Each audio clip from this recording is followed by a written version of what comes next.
இந்த வார ஆலய தரிசனத்தில் நாம் தரிசிக்கவிருக்கும் திருக்கோயில் குடமூக்கில் அமைந்திருக்கும் காமாட்சி அம்மன் உடனுரை ஏகாம்பரேஸ்வரர் திருக்கோயில்.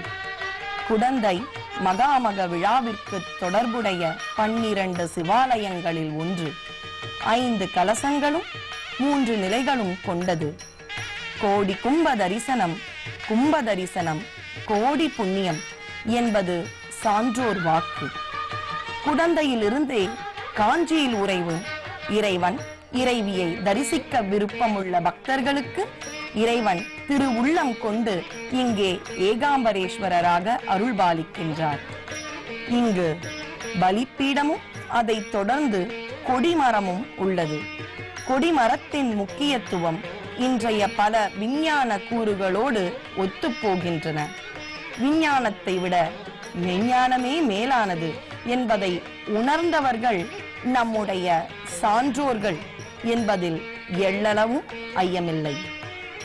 கும்பகோணம் என பெயர் பெற்றது 13ஆம் நூற்றாண்டில்.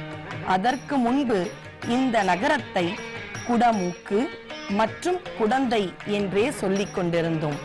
கொடிமரத்தின் இடப்பக்கத்தில் முழுமுதற் கடவுள் பால விநாயகரை தரிசிக்கலாம். வலப்பக்கத்தில் இளவல் தண்டாயுத பாணியை வணங்கி அவனிடமிருந்து அள்ளி அள்ளி ஞானத்தை பெறலாம். வலம் வரும் பொழுது இன்னும் ஒரு முக்கிய முருகர் சந்நிதியாக வள்ளி தேவயானை சமேத சுப்பிரமணியனை தரிசிக்கலாம். முருகனை வணங்கினால் ஞானம் கிடைக்கும்.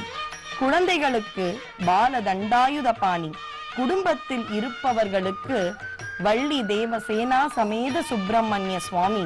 இப்படி மனிதனின் ஒவ்வொரு நிலைக்கு ஏற்றார் போல முருகனின் வழிபாடு உள்ளது. வாருங்கள், நாம் பிரகாரத்திற்கு செல்வோம். அங்கே 5 கரத்தனை ஆணை முகத்தனை என வழிபடும் விநாயகரின் சந்நிதி முதலில் உள்ளது.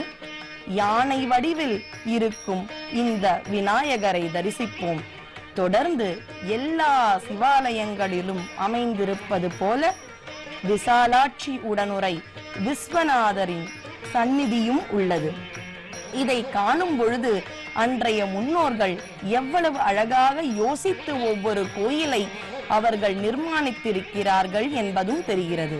தொடர்ந்து துன்பங்களை களையும் துர்க்கையம்மன் சந்நிதி. துர்க்கையம்மன் என்றாலே அங்கே பெண்களின் வழிபாடு எப்படி இருக்கும் என்றும் தெரிகிறது. பஞ்சமூர்த்திகளில் சிவ குடும்பத்தில் ஒருவரான சண்டிகேஸ்வரரை நாம் தரிசிப்போம். அவரின் அருளை பெறுவோம். எவ்வளவு உயரிய நிலை! பஞ்சமூர்த்தியில் ஒருவராக இருக்கிறார் என்றால் அவரை தொடர்ந்து கோயிலில் பிரகாரத்தில் முதலில் 4முக கடவுள் நம்முடைய தலையெழுத்தை நிர்மாணிக்கும் பிரம்மாவின் சன்னதி. 4முக கடவுளை தரிசித்து வலம் வருகையில் விமானத்தையும் தரிசித்து கீழ் நோக்கினால் அங்கே பிரம்மன் அன்னமாகவும் விஷ்ணு வராகராகவும் அவதரித்த லிங்கோத்பவரை தரிசிப்போம். வலம் வருகையில் தென்முக கடவுளாக தட்சிணாமூர்த்தி அருள்பாலிக்கின்றார்.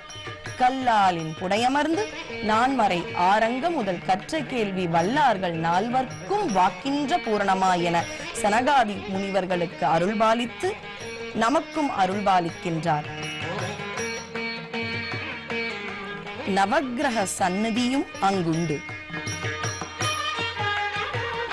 அங்கே தல விருட்சமாக அரச வேம்பு மரம் இருக்கின்றது. இது மாதிரி இருப்பது மிகவும் விசேஷம். அருகாமையில் ராமதூதன் ஆஞ்சநேயரையும் நாம் வழிபடுகின்றோம். இப்படி மனக்கண்ணால் இறைவனை வணங்கி பிரகார வழிபாட்டினை முடித்து நாம் வலம் வருகையில் அங்கே இந்த கோயிலில் மிகவும் பிரசித்தி பெற்ற சந்நிதிக்கு வந்தடைந்து விட்டோம். ஆம், இத்திருக்கோயிலை நினைத்தால் அங்கிருப்பவர்களுக்கு முதலில் தோன்றுவது அங்கிருக்கும் அருள்பாலிக்கும் காளிகாம்பாள், ஸ்ரீ ராகு கால காளிகா பரமேஸ்வரி.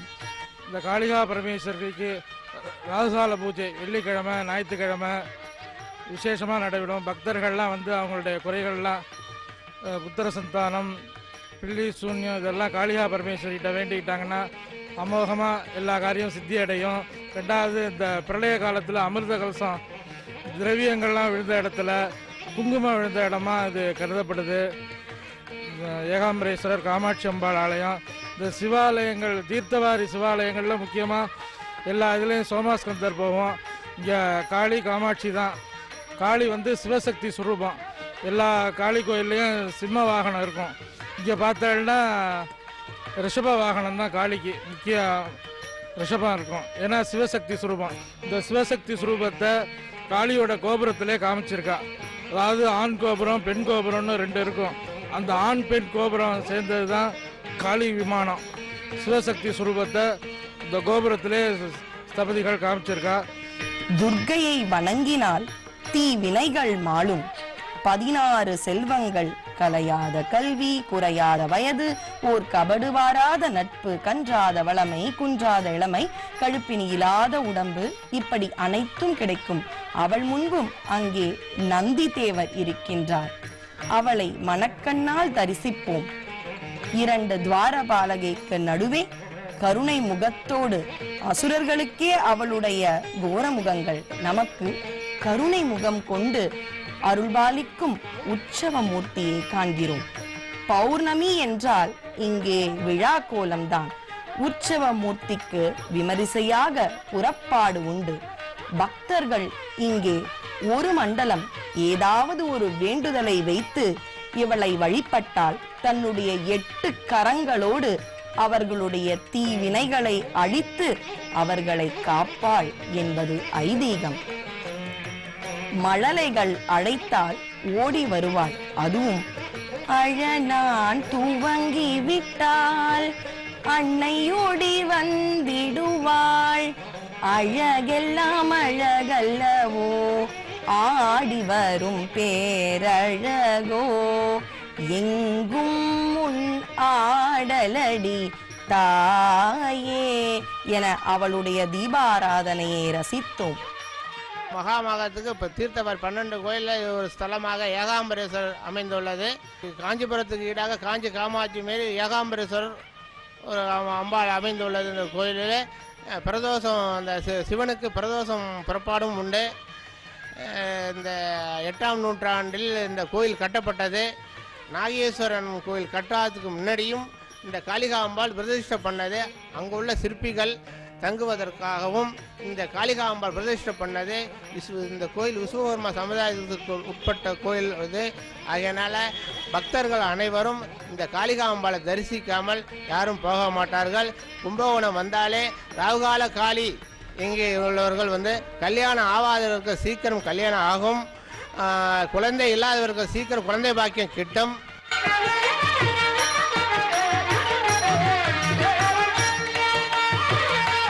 இந்த திரு கோயிலின் தெய்வமான இறைவி ஸ்ரீ காமாட்சி அம்மனை வணங்குகிறோம்.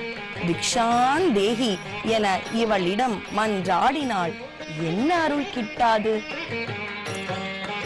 பச்சை பட்டு கட்டிக்கொண்டு பளபளக்கும் பராசக்தி உன்னழகை காண வந்தேன் என பச்சை பட்டோடு தன்னுடைய அபயஹஸ்தம் வரதஹஸ்தத்தோடு நம்மை நோக்கி என்றென்றும் நம்மை காத்து கொண்டிருப்பவள். காம குரோத எண்ணங்களை ஆட்சி செய்பவள். அதனால் காமாட்சி. காஞ்சியில் மட்டுமல்ல, இந்த குடந்தையிலும் அவளுடைய நல் ஆட்சி நடந்து கொண்டிருக்கிறது. அவளுடைய திருமுகத்தை பார்த்தால் அதை பார்த்து கொண்டே இருக்கலாம், காண கண்கோடி வேண்டுமே என சொல்லுவதற்கு இணங்க அழகான அலங்காரம், அதனோடு தீபாராதனை. எவ்வளவு கொடுத்து வைத்தவர்கள்! இங்கிருந்தே அவளுடைய அருளை அல்லவா நாம் பெற்று கொண்டிருக்கிறோம். அவளுடைய அருளை பெற்று அவளுடைய உற்சவ மூர்த்தியையும் தரிசிக்கிறோம். பொதுவாக விழா நாட்களில் திருவீதிகளில் வரும் உற்சவ மூர்த்தியை தரிசித்து அவளுடைய அருளை பெறுகின்றோம். அம்மா, இந்த நாளில் நம்முடைய நாட்டில் மழை வேண்டும் அம்மா, எந்த குறையும் வேண்டாம் அம்மா என உருகி கேட்டால் இந்த ஆண்டு மும்மாறி பொழியாதா என்ற ஒரு ஏக்கம் இருப்பவர்களை இவர்களை வணங்கலாம். அதை தொடர்ந்து பிரதோஷ நாயகர் பிரதோஷம் என்றால் சிவாலயங்களில் பக்தர்கள் கூட்டம் எவ்வளவு இருக்கின்றன. அந்த காலத்தை நாம் பார்க்கும் பொழுது இந்த காலத்தில் ஒவ்வொரு சிவாலயங்களிலும் பிரதோஷ வழிபாடு நடைபெறுகின்றது. இப்பொழுது மூலமூர்த்தி துவாரபாலகர்களுக்கு நடுவே நந்தி தேவர் கொண்டு அருள்பாலிக்கும் ஏகாம்பரேஸ்வரரை தரிசிக்கின்றோம். ஏகாம்பரேஸ்வரர் நாக கவசத்தில் இருக்கின்றார். இதை காணும் பொழுது திருநாவுக்கரசருடைய தேவார பாடல்களே நமக்கு நினைவில் வருகின்றன. நாதர்முடி மேலிருக்கும் நல்ல பாம்பே, உனக்கு நல்ல பெயர் வைத்தது யார், சொல்லு பாம்பே என அந்த வரிகளே நமக்குள் ஒலிக்கின்றன. இப்படி நாகாபரண பூஷிதராக உத்ராட்ச மாலையோடு பூக்களோடு அருள்பாலிக்கும் ஏகாம்பரேஸ்வரரை நாம் கண்குளிர கண்டு தரிசித்துக் கொண்டிருக்கிறோம். இத்திருக்கோயிலில் வந்து இறைவன் இறைவியை வணங்கினார் திருமண வைபவங்கள், குழந்தை பிராப்தி, சகல சௌபாகியங்களும் கிடைக்கும். இல்லக விளக்கது இருள் கேடுப்பது, சொல்லக விளக்கது சோதி உள்ளது, பல்லக விளக்கது பலரும் காண்பது, நல்லக விளக்கது நமச்சிவாயவே. எப்படி நம் இல்லங்களில் இருக்கும் இருட்டினை அகற்றும் ஜோதியை போல இறைவனுக்கு ஜோதியை காண்பித்து அருளை வாரி வழங்கும் அந்த தீபாராதனை காட்சியை கண்டு மனம் குளிர அவருடைய அருளை பெற்றோம்.